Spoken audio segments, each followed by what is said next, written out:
இங்கு நம்ம எம்ஜிஆர் அவர்களுடைய மோட்டிவேஷன் வரிகளை பற்றி பார்ப்போம். இது நானும் ஒரு கதையாக பிடித்த ஒரு விஷயந்தான். எப்படின்னா, எம்ஜிஆர் அவர்களும் தங்கவேல் அவர்களும் ஒரு சமயம் சென்ட்ரல் பக்கம் ஆங்கில திரைப்படம் பார்க்க வந்திருக்காங்க. இது நடந்தது எம்ஜிஆர் அவர்கள் சினிமா வாழ்க்கைக்கு வருவதற்கு முன்னாடி, அதாவது நாடக கலைஞர்களாக இருக்கும் பொழுது நடந்த விஷயம். திரைப்படம் பார்த்து விட்டுட்டு வீட்டுக்கு கிளம்பும்போது மணி இரவு அதிகமாயிடுச்சு. அதிகமானால் எம்ஜிஆர் அவர்களும் தங்கவேல் அவர்களும் பேசிக்கிறாங்க. கடைசி வண்டியை விட்டுட்டாச்சு, என்ன பண்ணலாம் அப்படின்னு பேசிக்கிட்டு இருக்கும்போது, இங்கிருந்து நம்ம ஊருக்கு நடந்தே போயிடலாமா அப்படின்னு பேசுகிறாங்க. நடந்தே போனால் விடிஞ்சு போகும், அதுக்கு நம்ம இங்கே தங்கி இருந்துட்டு நம்ம விடிஞ்சதும் பஸ்ஸுக்கு ஊருக்கு போயிடலாம் அப்படின்னு பேசுகிறாங்க.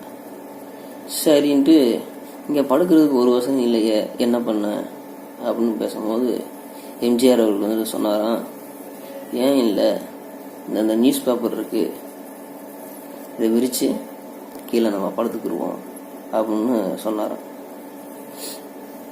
உடனே 2 பேரும் தங்கவேல் அவர்களும் எம்ஜிஆர் அவர்களும் அந்த இடத்துல அதே இடத்துலயே அந்த நியூஸ் பேப்பர் விரித்து படுத்துடுறாங்க.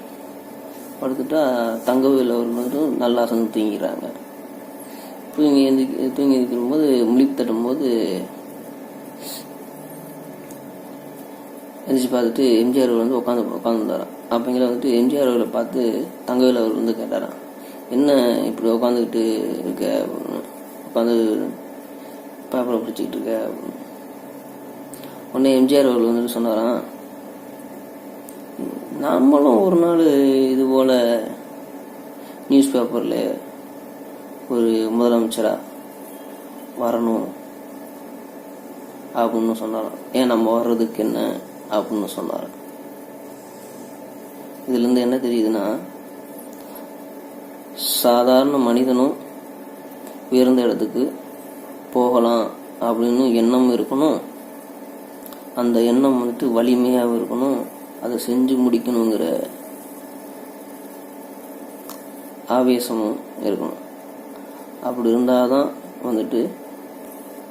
எம்ஜிஆர் அவர்கள் அந்த கனவாகி அந்த முதலமைச்சர் பதவி அடைந்தார். அதே போல் இருந்தால் தான் நம்ம எண்ணங்களும் உயர்வாக இருந்தால் தான் நம்ம செயல்களும் உயர்வாக இருந்தால் தான் இது போல் சாதிக்க முடியும். இது உதாரணத்துக்கு இந்த எம்ஜிஆர் கதை.